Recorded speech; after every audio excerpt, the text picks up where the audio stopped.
안녕하세요. 저는 아들을 호로 자식으로 키운 60대 여성입니다. 평생 혼자 아들 둘을 키우며 하루하루를 전쟁 치르듯 사느라 제대로 된 친구 한 명 없던 제게 일하면서 무료한 시간에 듣던 사연투부는 참 많은 위로가 되어 주었답니다. 오늘은 유독 누군가에게 제 이야기를 털어놓고 싶어 이렇게 사연을 보내게 되었습니다. 저는 여수의 한 시장에서 젓갈과 갓김치 등을 팔며 생계를 꾸려왔습니다. 그런 제게도 남들처럼 세상에서 저를 가장 아껴주는 남자가 생겼고 그 남자와 아들 둘까지나 행복한 가정을 꾸리게 되었죠. 그렇게 남들처럼 평범하게 살아올 줄 알았건만 언제부턴가 제 가정엔 조금씩 균열이 생기기 시작했어요. 큰아들 필성이가 4살, 작은아들 칠성이가 이제 갓 돌이 지났을 즈음이었습니다. 남편은 다니던 회사에서 부당 해고를 당했어요. 해고를 당한 이후 남편은 무척이나 억울해하며 분을 사귀지 못했고요. 일을 다시 구할 생각은 하지도 않고 집에 들어앉아 술을 마시기 시작하더니 어느샌가부터 도박에도 손을 대더군요. 경마장에 처음 갔다가 돈을 몇 번 만져보니 눈이 돌았는지 남편은 아예 도박이란 도박은 전부 다 하고 다니기 시작했어요. 남편에게 화도 내보고 애원도 해보고 애들을 생각하라며 눈물로 호소도 해봤지만 남편은 변하기는커녕 더욱 무능력해져만 갔죠. 저는 그래도 아들들을 아빠 없는 아이들로 만들기 싫어 꾹 참고 버텼습니다. 언젠간 남편도 다시 정신을 차리겠지 하는 간절한 마음으로요. 하지만 남편은 그런 제 믿음을 산산조각 내버렸습니다. 그 인간 같지도 않은 놈은 하다하다 이젠 바람까지 피더군요. 남편의 바람을 알았던 날, 저는 그날로 남편을 집에서 쫓아내버렸습니다. 여보, 필성 엄마, 미안해. 내가 잘못했어. 내가 잠깐 정신이 나갔었나 봐. 내가 이 집을 나가서 어딜 가. 한 번만 용서해줘. 용서? 내가 여태껏 당신을 용서하면서 속으로 삼킨 피눈물만 해도 바다를 메울 거야. 그런데 그렇게 당신을 바라보고 산 나를 내 뒤통수를 이렇게 쳐? 이 짐승만도 못한 인간아. 당장 내 집에서 나가. 남편은 무릎을 꿇고 싹싹 빌었지만 저는 다른 건 몰라도 바람은 절대 용서할 수 없었어요. 그렇게 제 나이 29, 전 남편 없는 홀어미가 되었습니다. 저는 정말 아이들에게 최선을 다했어요. 아빠 없는 애들이라고 손가락질 받지 않게 다른 애들이 먹는 거, 입는 것들 모두 빠짐없이 해주었고 아이들이 배우고 싶어 하는 건 부업이라도 해서 어떻게든 배우게 해주었지요. 다행히 아이들은 아픈 데 없이 건강하게 자라주었습니다. 둘의 성격은 무척이나 달랐지만은요. 큰아들 필성이는 비교적 조용하게 공부만 하는 모범생이었어요. 공부도 곧잘하고 그만큼 공부 욕심도 많아 영어 학원이니 수학 학원이니 참 많이도 다녔죠. 반면 둘째 칠성이는 형에 비해 굉장히 활발한 아이였습니다. 초등학생 때는 축구 선수로 활동도 했었어요. 하지만 중학교 올라가면서 선수 생활을 그만두었고 그 뒤론 나쁜 친구들과 어울리기 시작하더니 종종 학교에서 문제를 일으키더군요. 칠성이 너 또 학교에서 애들을 때렸다며? 네가 깡패야? 친구랑 싸울 수 있는 것도 한두 번이지. 어쩜 이렇게 맨날 손부터 올라가? 네 형 좀 봐. 얼마나 착해. 너네 형 반만 좀 닮아봐라 좀. 아, 또 왜 거기서 형 얘기가 나와요? 엄마 왜 그렇게 형만 예뻐하는데요? 내가 언제 또 네 형만 예뻐했어? 너희 둘 다 소중한 내 자식인데 내가 공부를 하래니? 나한테 효도를 하라고 하니? 남들한테 피해만 주지 말고 살라는 말인 걸 왜 몰라? 이 철딱선이 없는 거사. 나중에 칠성이가 제게 말하기를 제가 자신을 혼낼 때 꼭 형과 비교하는 말을 했던 게 참 싫었다고 하더군요. 항상 어릴 적부터 칭찬만 받던 형과 달리 자신은 엄마에게 쓸모없는 자식처럼 느껴졌다면서요. 그런 칠성이가 변하기 시작한 건 고등학교 1학년 때였습니다. 어느 날 제 가슴에서 피가 섞인 분비물이 나오더군요. 너무 놀라 검사를 받아보니 유방암이라는 진단을 받았죠. 병원에선 다행히 너무 늦지 않은 시기에 발견되어 충분히 완치될 수 있다고 하였고, 그래서 저는 한동안 가게를 접고 수술을 받으러 입원을 하게 되었습니다. 그런데 아이러니하게도 제가 입원해 있는 동안 계속해서 저를 챙겼던 건 첫째가 아닌 둘째였어요. 당시 20살이었던 첫째 필성이는 시험 기간이란 이유로 제가 입원해 있는 내내 얼굴을 보이지도 않더군요. 반면 칠성이는 제가 입원하는 날도 눈이 퉁퉁 붓게 울며 기어코 학교에 가지 않고 쫓아오더니 그 뒤로도 학교가 끝나기만 하면 곧바로 병원으로 달려오더라고요. 주말이면 집에 가라는 제 말을 듣지도 않고 보호자용 침대에서 쪽잠을 자기도 하고요. 마냥 철없게만 생각했던 칠성이가 다시 보이던 때였죠. 그렇게 수술 전날 밤이 다가왔어요. 아무리 초기이고 부분 절제만 하면 되는 수술이라고 하지만 암이라는 이름을 달고 있으니 참 무섭더군요. 어찌나 긴장이 되던지 밤이 늦어 새벽이 되었는데도 잠이 오질 않았습니다. 뜬 눈으로 새벽을 보내고 있자니 오랜만에 생각이 많아졌어요. 제 지난 인생이 머릿속에 주마등처럼 스쳐갔죠. 남편과의 만남과 이혼, 그리고 평생 억척스럽다고 손가락질 받으며 키운 두 아들들, 둘째 칠성이의 잦은 방황과 애써 괜찮다고 말했지만 공부한답시고 얼굴도 내비치지 않는 첫째 필성이에 대한 서운함까지 이것저것 떠올리기 시작하니 갑자기 서러움이 본물 터지듯 밀려오더라고요. 그렇게 아등바등 열심히 살았건만 왜 나한테 암이라는 큰 병이 생긴 건지, 내 인생은 왜 이렇게 고단한 건지 참 세상이 원망스러웠습니다. 그러다 보니 결국 감정이 북받쳐 올라 울음이 터지더군요. 그렇게 시작된 눈물은 그칠 줄을 몰랐고 애써 참았지만 흐느끼는 소리가 결국 제 입 밖을 빠져나왔습니다. 제가 흐느끼는 소리에 보조 침대에서 자고 있던 칠성이가 깨더군요. 아빠 대신 든든하고 강한 존재가 되어주고 싶어 생전 아들들에게 약한 모습을 보이지 않았었는데 그런 저의 나약한 모습을 보게 된 칠성이는 많이 놀란 것 같았습니다. 칠성이는 두 눈이 휘둥그레져 제 손을 잡고 저를 달래기 시작하더니 곧이어 자신도 눈물을 뚝뚝 흘렸죠. 엄마, 왜 울어? 울지 마. 나 때문에 그래? 내가 그동안 속 썩인 거 생각나서? 미안해. 내가 잘못했어. 엄마 몸이 이렇게 안 좋아진 줄도 모르고 내가 너무 내 생각만 했어. 미안해. 이제 싸움도 안 하고 엄마 말도 잘 들을게. 그러니까 울지 마. 우리 모자는 그날 새벽 손을 맞잡은 채 참 많이 울었습니다. 다 울고 나니 둘 다 눈도 코도 퉁퉁 부은 것이 퍽 웃기더군요. 그래도 그렇게 울어본 건 오랜만인지라 속이 꽤 후련했습니다.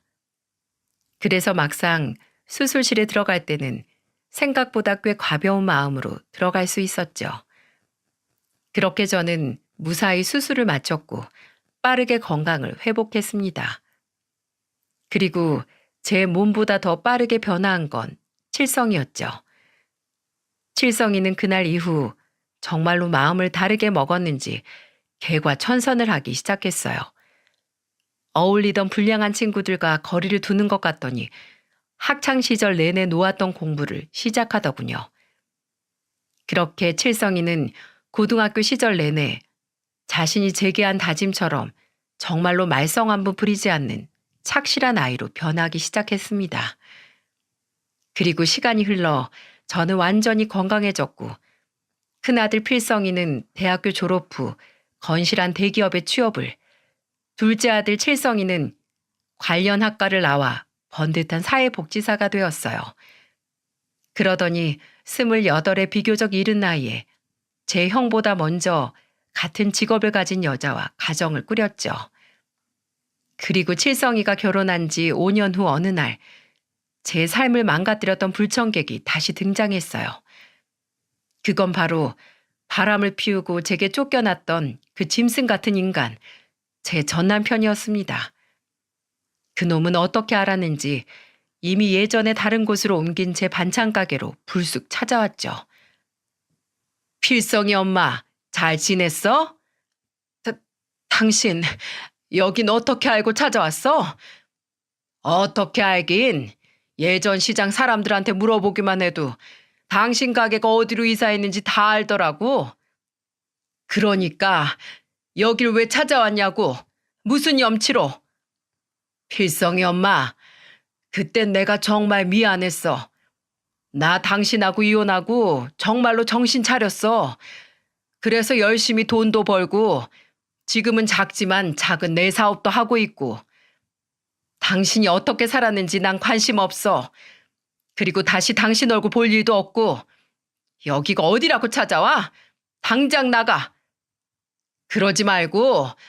나 우리 애들이 보고 싶어서 그래서 이렇게 염치불구하고 찾아왔어. 필성이 엄마, 나 예전이랑 달라. 늦었지만 그래도 죽기 전에 이제라도 다시 애들 만나서 조금이라도 아빠 노릇 해주고 싶어. 아빠 노릇? 당신이 애들 아빠로 남고 싶었으면 도박은 하더라도 바람은 피지 말았어야지. 우리 애들 당신 없이도 훌륭하게 자랐고 지금 서울에서 다 자리 잡고 번듯하게 살고 있어. 지금에 와서 당신이 해줄 아빠 노릇 같은 거 젓갈 부스러기만큼도 없으니까 그만 가라고. 왜 이제 와서 이러는 거야? 그동안은 내가 능력이 없어서 아이들한테 뭔가 해주고 싶어도 해줄 게 없어서 찾아오지 못했던 거야. 제발 애들 한 번만 만나게 해줘. 애들도 분명 아빠가 왔다고 하면 보고 싶어 할 거야. 이렇게 부탁할게. 어? 나가라니까. 갓김치로 맞고 싶어? 꺼져. 안면 몰수도 유분수지. 이제 와서 애들한테 아빠 노릇을 하고 싶다뇨? 참 뻔뻔한 인간 아닌가요? 자기가 패가망신을 했건 사업으로 돈 좀 벌었건 제가 알 바인가요? 내가 혼자서 우리 아들들을 어떻게 키웠는데 감히 내 귀한 자식들을 이제 와서 넘보다니. 저는 남편에게 반찬 그릇에 담고 있던 갓김치들을 휘둘렀습니다. 김치 국물이 사방에 튀었고 그놈은 아연 질색을 하더니 제 사나운 모습에 겁을 먹었는지 꽁지가 빠져라 도망가더군요. 젊은 시절 제가 저런 놈을 믿고 제 인생을 맡겼었다니 정말 제 자신이 싫어지더라고요. 그렇게 전 남편을 쫓아내고 2번 다시 볼 일 없을 줄 알았는데 그놈은 생각보다 끈질겼습니다. 그해 추석이었어요. 그네와 둘째 아들 부부가 여수로 내려와 오랜만에 저희 집은 활기가 넘쳤죠. 그렇게 차례를 지내고 늦은 아침을 먹으려는데 누군가 저희 집 초인종을 누르는 겁니다. 우리는 모두 의아해했고 큰아들 필성이가 갸웃거리며 현관문으로 향했죠. 추석 아침부터 누구지? 엄마, 누구 올 사람 있어요? 그렇게 문을 연 필성이는 한동안 말이 없더군요. 그리고 이내 필성이의 입에서 누군가 불려진 순간 저는 꼭지가 돌았습니다. 추석 아침부터 찾아온 사람은 바로 며칠 전 제가 갓김치로 쫓아냈던 그놈, 제 전남편이었거든요. 아빠? 필성이구나. 아빠 알아보겠니? 녀석, 어릴 적 얼굴이 그대로 남아있어. 그래, 아빠야.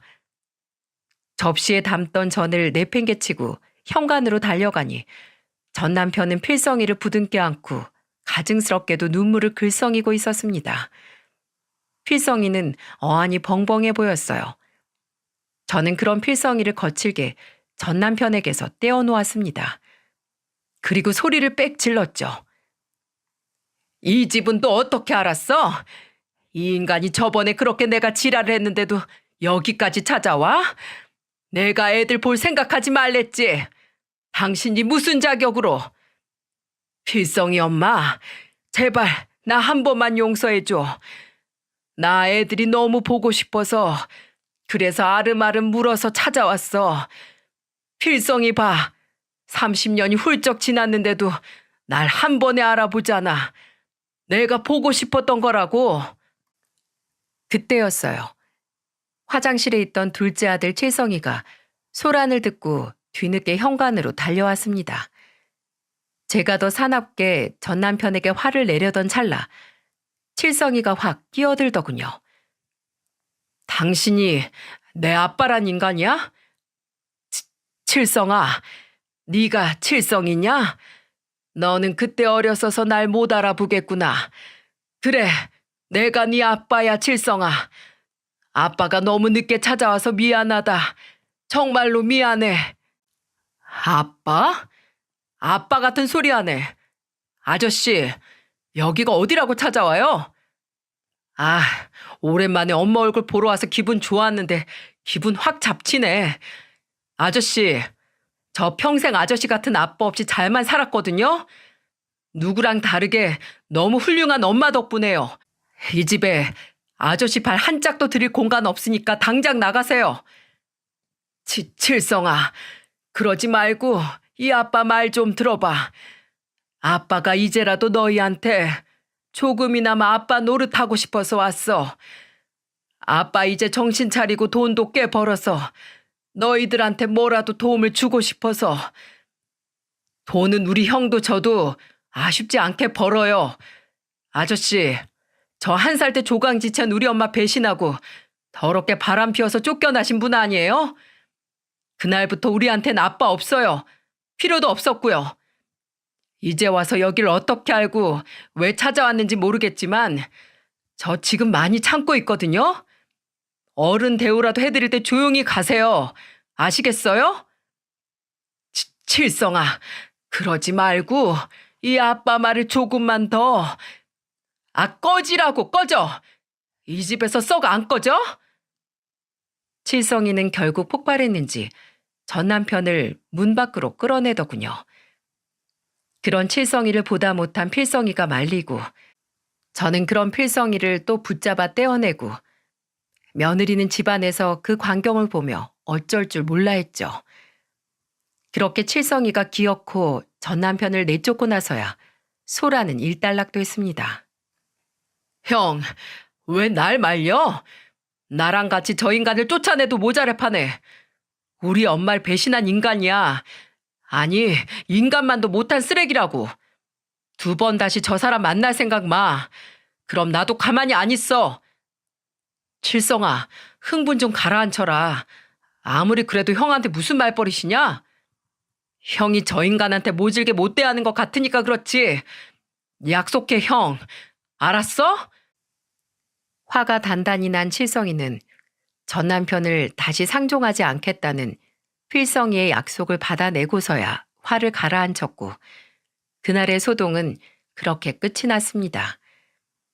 그리고 칠성이가 저 정도까지 으름장을 놨으니 이젠 정말로 전 남편은 찾아오지 않겠거니 하고 저도 마음을 놓았죠. 하지만 그건 제 착각이었습니다. 그날의 소란이 평생 제 가슴에 남게 될 상처의 전조가 될 줄은 정말 꿈에도 몰랐어요. 그날은 제 인생의 가장 기가 막힌 장면을 만들어낼 사건의 예고편이었던 겁니다. 그렇게 1년이 지난 어느 날이었어요. 여느 때와 같이 가게 장사를 끝내고 집으로 돌아왔는데 둘째 칠성이에게서 전화가 오더군요. 그리고 칠성이는 제게 아주 뜬금없는 이야기를 꺼냈어요. 정말 상상도 못할 이야기였죠. 우리 아들 어쩐 일이야? 엄마 보고 싶어서 전화했어? 엄마, 형 결혼한다는 얘기 들었어? 뭐? 결혼? 아니, 엄마 아무 얘기도 못 들었는데 누가 그래? 네 형이? 어, 어제 형 만나서 소주 한잔 했는데 그때 형이 그러던데 자기 결혼할 거라고. 엄마한테 먼저 말 안 했어? 그런 말 없었는데 이상하네.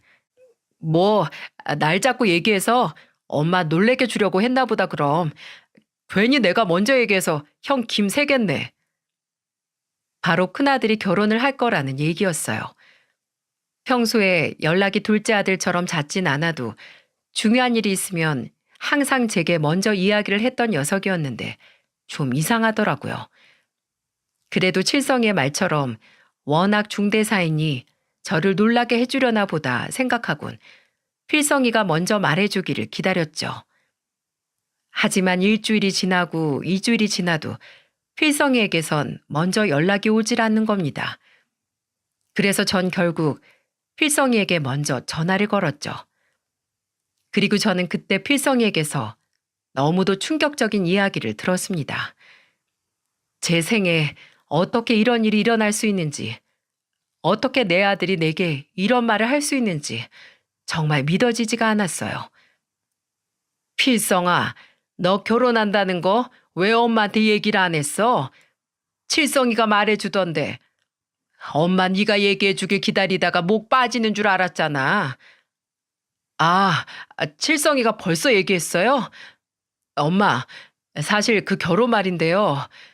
저 엄마한테 부탁이 있어요. 부탁? 무슨 부탁? 왜, 결혼할 때 뭐 필요한 거 있어? 필요한 거 있으면요. 엄마 2년 전에 분양 사기당해서 전 재산 3억 전부 날리셨잖아요. 그래서 지금 집도 겨우 전세로 들어간 거면서. 그건 그래도 엄마가 빚은 없잖니. 조금이라도 빚 내면 뭐라도 해줄 수 있어.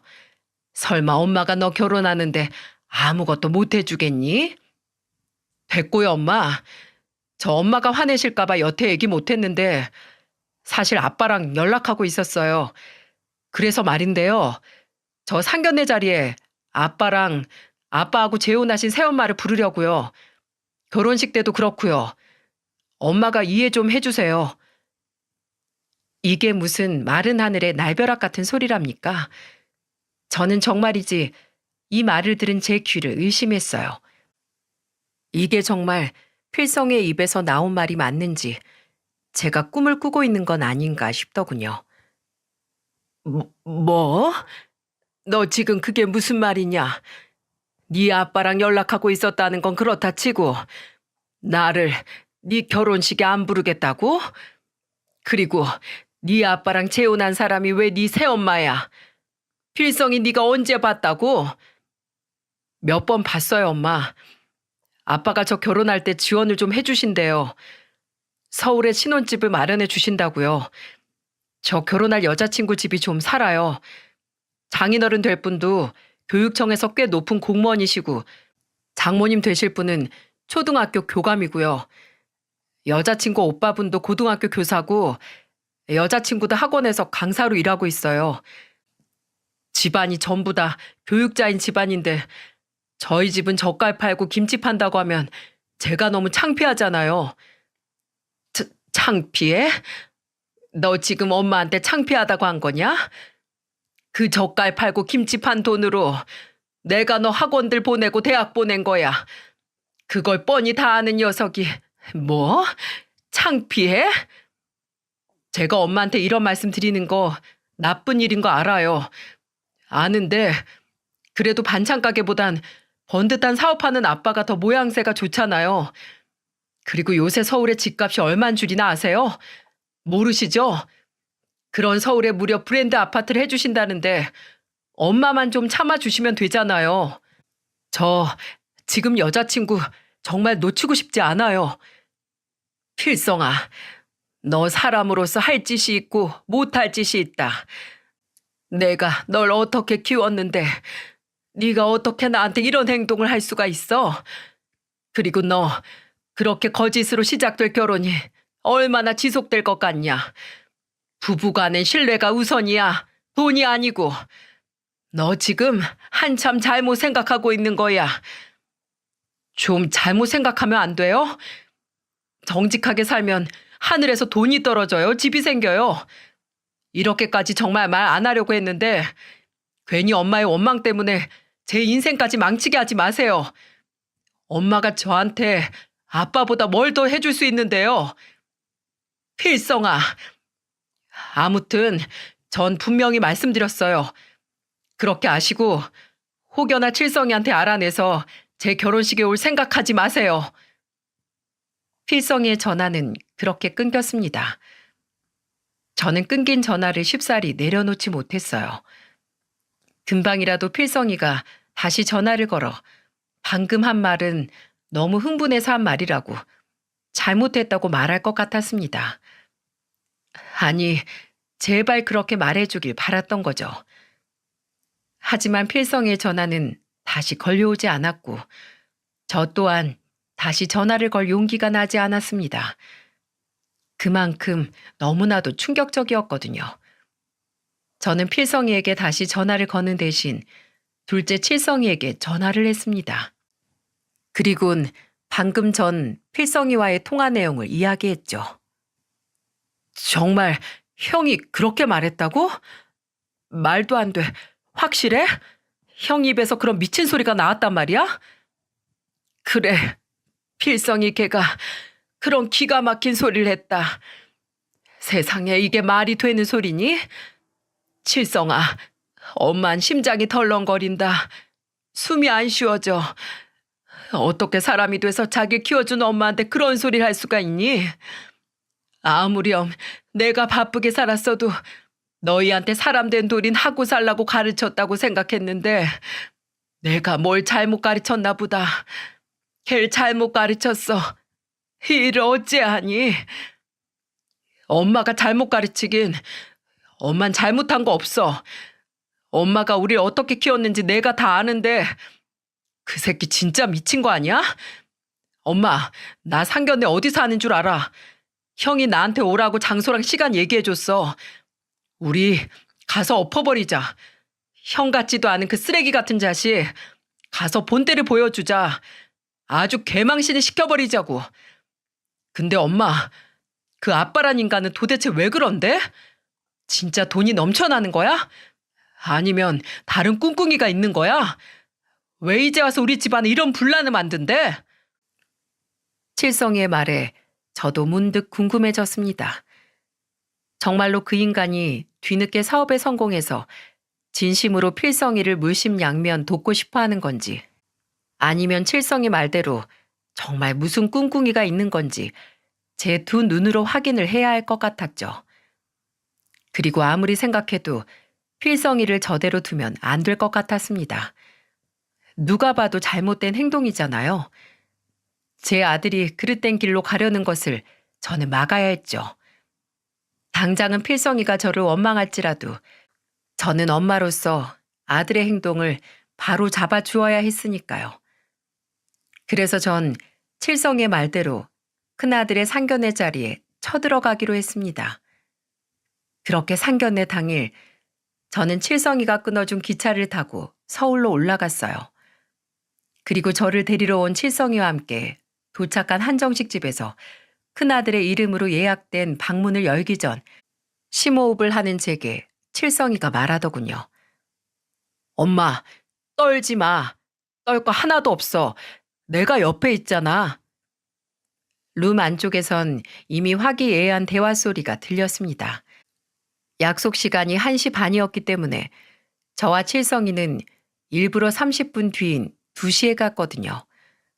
그래야 확실히 모두가 모인 자리에서 제 존재를 드러낼 수 있을 테니까요. 그렇게 몇 번의 심호흡을 끝내고 저는 칠성이의 손을 잡곤 앞장서서 문을 벌컥 열었습니다. 그곳엔 필성이와 전 남편, 그리고 전 남편의 재혼 여인 듯한 여자가 앉아 있었고, 맞은편엔 필성이 예비 신부와 예비 사돈, 안사돈, 그리고 예비 사돈 총각이 마주보고 앉아 있더라고요. 그들은 갑작스런 우리의 등장에 다들 놀란 표정이었습니다. 특히 큰아들 필성이와 전 남편이요. 필성이는 이미 전 남편의 재혼녀를 엄마라고 소개했는지 저를 차마 엄마라고 부르지 못하고 그저 거리기만 했죠. 전 남편 또한 입을 떡 벌리고 있을 뿐 저를 무어라고 부르지 못했고요. 예비 사돈이 당황하며 전 남편에게 묻더군요. 누구시죠? 혹시 또 누구 오시기로 했습니까, 사돈? 그게... 안녕하세요. 저는 황필성 씨 동생 되는 황칠성이라고 합니다. 아, 오늘 못 오게 됐었다던 사돈 총각이구만. 그럼 옆에 계신 분은 누구신가? 전 이미 결혼해서 총각은 아니고요. 아무튼 처음 뵙는 자리에서 실례 좀 하겠습니다. 여러분 지금 다 속고 계신 거예요. 저기 앉아있는 저 여자는 형과 제 어머니가 아닙니다. 다들 인사하시겠어요? 지금 저와 함께 온 이분이 바로 저희 어머니세요. 저 여자는 33년 전 바람 피워서 저희 엄마에게 쫓겨난 제 아빠와 재혼한 사람이고요. 심지어 전 얼굴조차 오늘 처음 뵙네요. 안녕하세요, 아줌마? 안녕하세요, 예비 사돈, 예비 안사돈. 제가 필성이 진짜 애미 되는 사람입니다. 제가 조금 늦었네요. 저와 칠성이의 폭탄 발언에 예비 며느리의 가족들은 수군대기 시작했습니다. 그들의 얼굴엔 당혹스러움이 가득했죠. 아니 여보, 이게 다 무슨 일이래요? 경아야, 이게 어떻게 된 거니? 저기 앉아 계신 분이 필성이 어머님이라며? 몰라 엄마. 나도 얼마 전에 인사 갔을 때 필성 씨가 저분을 분명 어머니라고 소개하길래 당연히 그런 줄 알았어. 나도 처음 듣는 얘기야. 필성군, 이게 다 무슨 말인가? 자네가 얼른 설명을 좀 해보게. 짐짓 화가 난 말투에 예비 장인의 질문에 필성이는 사색이 되어 어버버 하더군요. 그게요, 아버님. 그게... 제가 말씀드리겠습니다, 예비 사돈. 저기 앉아있는 제 전 남편이란 인간이 33년간 한 번을 안 찾아오다가 갑자기 무슨 바람이 들었는지 갑자기 예비 노릇을 하고 싶다고 얼마 전 찾아왔더군요. 그래서 냅다 쫓아냈더니 글쎄 제 큰아들 필성이랑 어떻게 또 둘이 연락을 했더라고요. 그리고 저 인간이 제 아들한테 결혼할 때 좋은 아파트로 신혼집을 해주겠다고 했답니다. 그랬더니 저 배은망덕한 아들놈이 자기한테 해줄 거 하나 없는 반찬 가게 하는 엄마보단 자기에게 신혼집쯤은 거뜬히 해줄 수 있는 번듯한 사업가 아빠가 훨씬 필요하다지 뭡니까? 절 버리고 간 제 아빠와 재혼녀를 저 대신 결혼식 자리에 앉히고 싶다고요. 그러니 제가 너무 화가 나고 분해서 여기까지 창피를 무릅쓰고 찾아왔습니다. 제 아들을 호되게 가르치고 싶어서요. 제 아들도 저 인간 같지 않은 전 남편도 모두 두 번 다시 이런 못된 짓 못하게끔 아주 개망신을 시켜주려고요. 엄마, 그만하세요. 그게 그렇게 불만이셨으면 저한테 먼저 말하셨으면 될 일을 왜 여기까지 오셔서 제 입장을 곤란하게 만드세요? 이럴수록 우리 집안 망신인 걸 모르세요? 집안 망신은 너네 부자가 다 시켜놨다는 걸 아직도 모르겠니? 죄송합니다. 예비 사돈 그리고 안사돈. 제가 아무리 먹고 살기 바빠도 제 자식들 인간은 만들어놨다고 생각했는데 제 생각이 잘못됐던 모양입니다. 제 아들을 이렇게 배은망덕하게 키운 줄 미처 몰랐어요. 그래 황필성, 이 형같지도 않은 놈아. 엄마가 우리를 형 널 어떻게 키워줬는데 이럴 수가 있어? 너 그렇게 사는 거 아니야 이 쓰레기 같은 자식아. 너 대학 등록금, 자취방 월세 그것들 다 엄마가 덜 자고 힘들게 일하면서 번 돈으로 대준 거 몰라? 엄마가 우리한테 어떤 엄마인데 엄마한테 은혜를 이렇게 원수로 갚아? 저와 칠성이가 계속해서 말을 다다다 쏟아내자 필성이는 얼굴이 시뻘개진 채 우리를 노려봤습니다. 그 옆에 앉아있던 전 남편과 재혼녀는 무슨 생각인지 잔뜩 인상을 쓴 채 눈알을 대굴대굴 굴리고 있었고요. 그리고 점점 상황 파악이 된 듯한 예비 사돈들의 얼굴 또한 울그락 푸르락해져 있었죠. 그리고 예비 며느리의 눈엔 안쓰럽게도 눈물이 그렁그렁 맺혀 있었습니다. 아주 무거운 침묵이 한동안 방을 휘감은 뒤에 드디어 잔뜩 화가 난 표정의 예비 사돈이 입을 열었어요. 일단 오늘은 더 이상 우리 딸애와 가족이 이 자리에 있을 필요가 없을 것 같군요. 필성군의 어지러운 집안 문제 해결이 먼저인 것 같으니 저희니만 먼저 일어나겠습니다. 다들 일어나지. 장인어른, 누가 벌써 자네 장인인가? 나는 이 결혼 다시 생각해봐야겠네. 평생을 키워준 제 엄마를 내친 사람이 자기 아내들 언제든 못 버릴까? 경아, 너 울지 말고 얼른 일어나 가자. 그렇게 예비 며느리가 될 뻔했던 처녀와 그 가족들은 모두 입을 꾹 다문 채 한정식 집을 나가버렸습니다. 필성이는 망연자실한 표정으로 자리에 주저앉았죠. 저는 그런 필성이에게 정말 마지막 지푸라기라도 잡는 심정으로 애원했습니다. 필성아, 나는 널 정말이지 이렇게 키우지 않았다. 알잖니? 내가 아무리 돈도 힘도 없는 엄마라도 엄마 너희들을 위해 최선을 다했다는 거. 나한테 너희들이 전부였다는 거 말이다. 마지막으로 부탁하마. 엄마가 다 용서해 줄 테니 나한테 미안하다고, 네가 잘못했다고 이제라도 말해다오. 지금이라도 엄마 죄송해요 라고 한마디만 해준다면 저는 모든 걸 다 잊고 필성이를 용서해 주리라 생각했죠. 하지만 그런 저의 마지막 기대마저도 필성이는 와르르 무너뜨려 버리더군요. 미안하다고 말하라고요? 이렇게 모든 걸 다 망쳐놓고 지금 그런 말이 나오세요? 이제 어쩔 거예요? 저런 집안의 여자는 제 생에 2번 다시 만나기 힘들 거라고요. 엄마가 제 인생을 다 망쳐버렸어요. 악에 받쳐 저에게 소리친 필성이는 분함을 이기지 못하고 결국 그 자리를 박차고 나가버렸습니다. 그리고 이 사달을 일으킨 장본인들인 전 남편과 그놈의 와이프는 저와 칠성의 눈치를 살살 보더니 슬금슬금 몸을 일으켜 빠져나가려 하더군요. 얼이 빠져있던 전 그 년놈들의 행동을 보자마자 부하가 치밀어 올라 사납게 소리쳤습니다.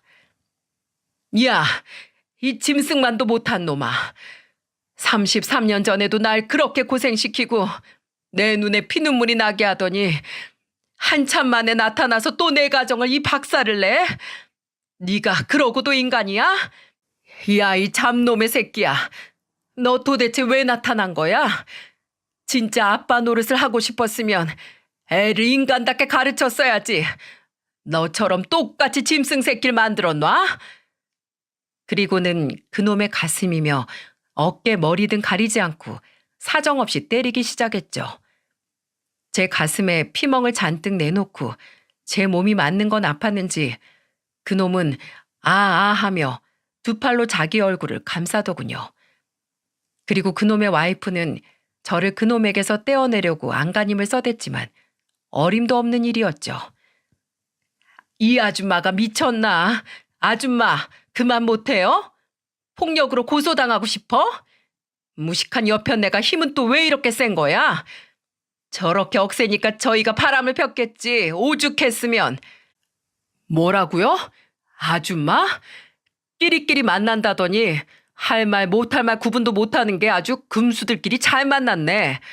아줌마 말 조심해요. 우리 엄마 같은 조강지철 버린 사람이 아줌마라고 못 버릴 것 같아요? 뭐야? 새파랗게 젊은 게 어디 버리장머리 없이. 아주 난장판도 그런 난장판이 없었습니다. 결국 가게의 직원들이 우리 4사람을 뜯어말렸고 그렇게 아비규환 속의 상견례는 끝이 났죠.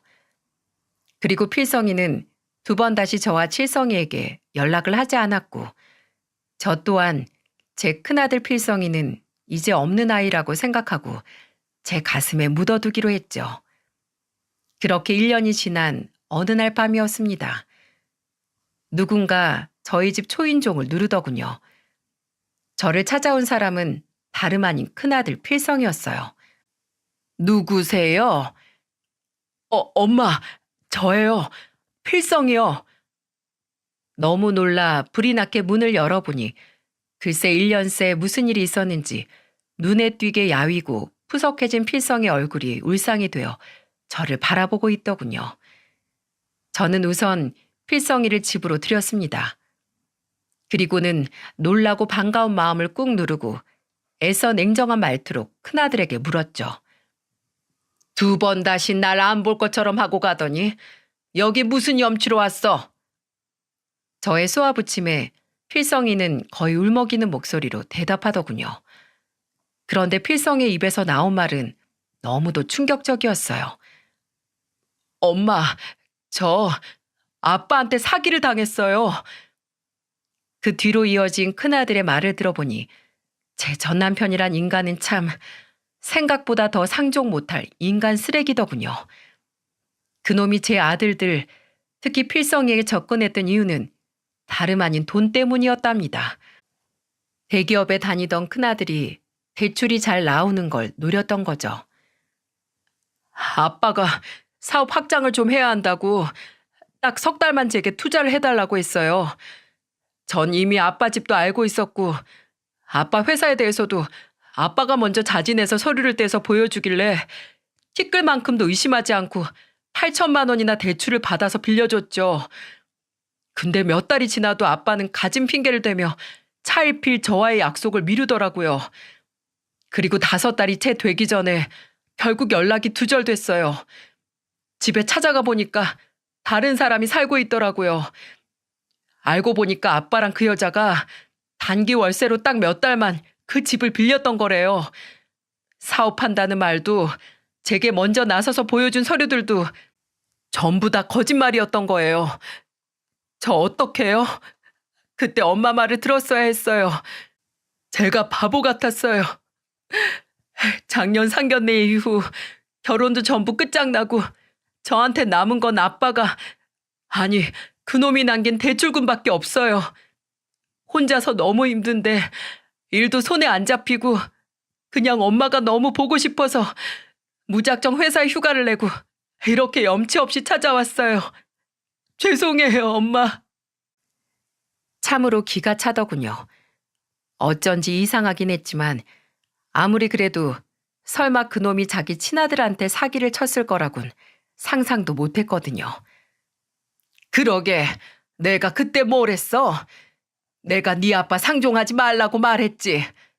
아이고 이 헛똑똑이야. 세상에 공짜가 어딨어.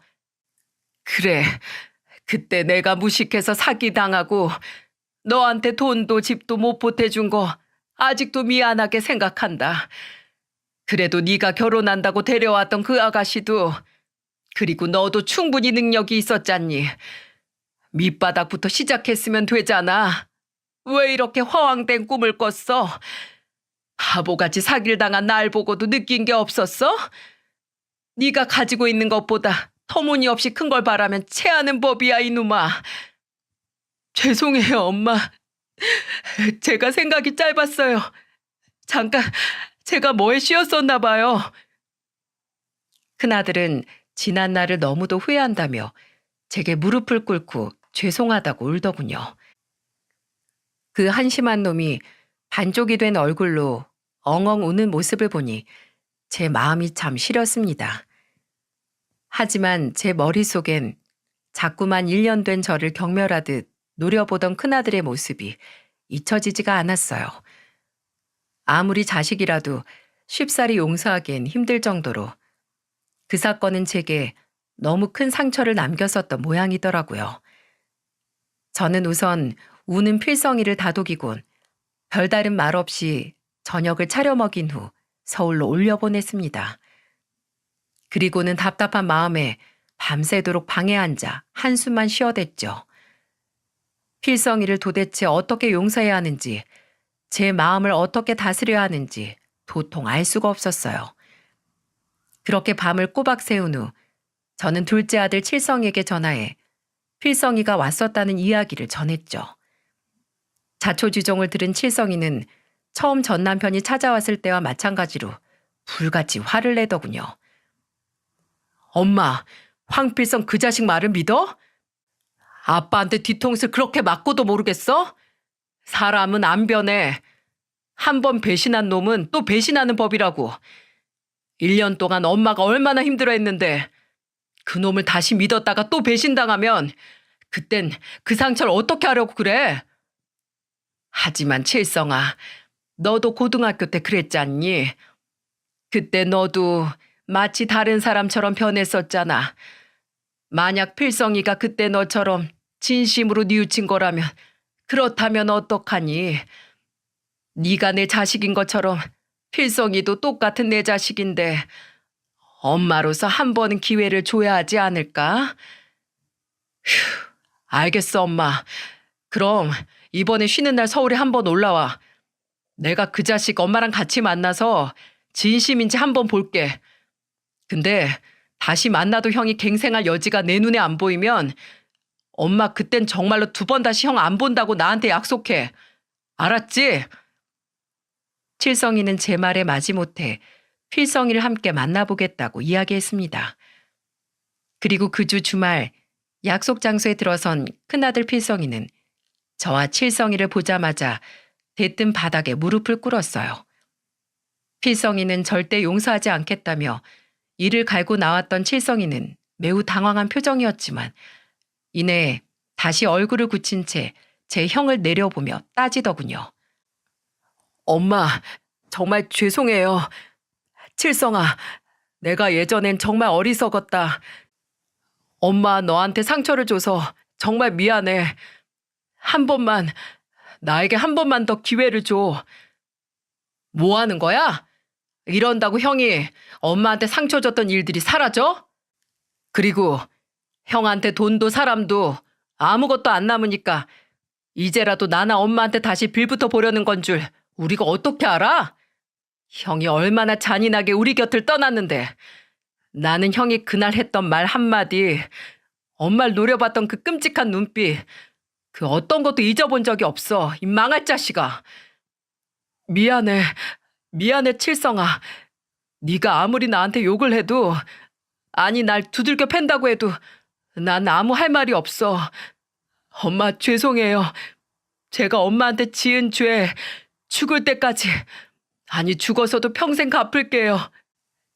진심으로 절 생각해주는 가족은 엄마랑 칠성이었다는 걸 너무 늦게 알았어요. 그걸 이제 알았냐 이 머저리 같은 놈아? 이제 와서 이렇게 후회할 걸 그때 왜 그랬어? 형 너는 엄마한테 평생 속죄해야 돼. 알아? 엄마가 나한테 말은 안 해도 형을 얼마나 그리워했는데 형은 엄마한테 그러면 안 돼. 엄마가 우릴 어떻게 키웠는데. 필성이에게 욕을 퍼붓던 칠성이는 결국 제 형을 따라 눈물을 보이더니 이내에 둘이 부둥켜 안고 대성통곡을 하더군요. 참 나이가 30 중반이나 된 사내놈들이 어찌나 어린애처럼 서럽게 울어대던지요.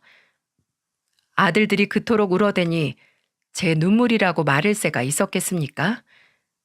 저 또한 아들들을 껴안고 같이 꺼이꺼이 통곡을 했죠. 나중에 다 같이 눈물을 그치니 주변 시선들이 얼마나 따갑던지 우린 주문한 음식을 차마 먹지도 못하고 허둥지둥 식당을 빠져나왔답니다. 그리곤 둘째 필성의 집으로 가 며느리까지 네 가족이 정말 오랜만에 거한 술판을 벌였죠. 나이가 노년에 접어들고 나서 참 그렇게 많이 웃고 또 울고 했던 밤은 처음이었네요. 술에 취한 큰아들은 결국 제 무릎을 베고 누워 또다시 한바탕 눈물을 쏟아내고 나서야 잠에 들었습니다. 필성이는 아주 오랜만에 편안하게 잠을 청했던 건지 한 번을 깨지도 않고 다음 날까지 코를 골며 골아 떨어졌더군요. 그리고 여수로 돌아오고 난 며칠 뒤 저는 필성이에게 놀랄만한 소식을 전해 들었습니다. 글쎄 필성이의 그 큰 빚을 둘째 칠성이가 전부 갚아주었다는 거예요. 물론 칠성이한텐 그 돈들 모두 이자까지 다 쳐서 갚을 거예요. 칠성이도 당연히 그러라고 했고요. 아무리 필성이가 언젠간 그 돈을 갚을 거라고 한들 1억 조금 안 되는 그 돈들을 선뜻 제 형에게 내어주다니 제가 해주고 싶어도 능력이 되지 않아 못했던 일을 대신 해준 둘째 칠성이가 얼마나 고맙고 기특했는지 모릅니다. 그 이후 큰아들은 둘째에게 다달이 150만 원씩 꾸준히 돈을 갚기 시작했습니다. 그리고 혹여 제가 걱정할까봐 자신이 둘째에게 이체를 한 내역을 제게도 사진을 찍어 매번 보내주더라고요. 누가 시키지 않았는데도 말입니다. 그렇게 2년이 지났고 큰아들은 둘째에게 다달이 갚던 금액 이외에도 회사에서 보너스, 상여금들이 나올 때마다 꼬박꼬박 둘째에게 보내 어느덧 8천만 원이라는 큰 금액은 절반인 4천만 원으로 줄어들어 있었어요. 참 기특하죠? 게다가 작년엔 둘째네가 드디어 아들을 낳았는데 손주가 태어나기 전부터 첫째 필성이는 둘째네에게 유모차니 옷이니 아기 침대 같은 모든 아기용품들을 자기 돈으로 사서 보내더군요. 나중엔 둘째 칠성이가 제발 그만 좀 보내라며 면박을 줄 정도였죠. 그리고 조용하고 무뚝뚝하던 필성이는 둘째 칠성이보다 더 엄마 껌딱지가 되어버렸네요. 40이나 먹은 아들놈이 결혼도 안 하고 주말마다 저를 찾아오고 있으니 도대체 이놈은 언제 여자를 만나서 결혼을 할까 내심 걱정이 되기도 하지만 그래도 아들들을 모두 서울로 보내고 홀로 외롭게 지내던 지난 세월에 비해 요즘엔 주말이 즐거운 건 사실이랍니다. 사실 익숙지 않은 타자를 두들기며 사연을 쓰고 있는 지금도 제 옆에서 자는 낮잠이 제일 꿀 같다며 필성이는 제 옆자리에 베개를 베고 누워 코를 드르렁대며 잠에 들어 있답니다. 이 사연을 들으신 분들 중 누군가는 왜 큰아들을 그렇게 쉽게 용서해 주었냐고 혀를 차실 분들도 있으시겠지만 아무리 믿고 원망스러워도 제 자식 아닙니까? 필성이가 그렇게 된 데는 분명 부모인 제 탓도 있었겠죠.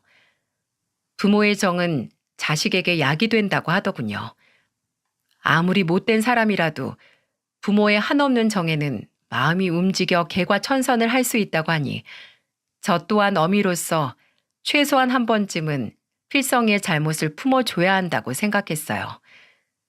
살다 보니 가장 힘든 게 자식을 올바르게 키우는 일이고 가장 행복한 일도 자식을 올바르게 키우는 일이더라고요. 앞으로도 우리 필성이가 그리고 둘째 칠성이가 항상 올바르게 자랄지 아니면 뒤늦은 나이에 또 제 속을 썩이게 될지 알 수는 없지만 저는 그때마다 어떻게든 최선을 다해 제 아들들의 길잡이가 되어줄 생각입니다. 그것이 바로 엄마로 태어난 제 역할이라고 생각하니까요. 제 긴 사연을 들어주신 많은 부모님들에게 저의 응원을 전하며 이만 글을 마치겠습니다. 함께해 주셔서 감사합니다.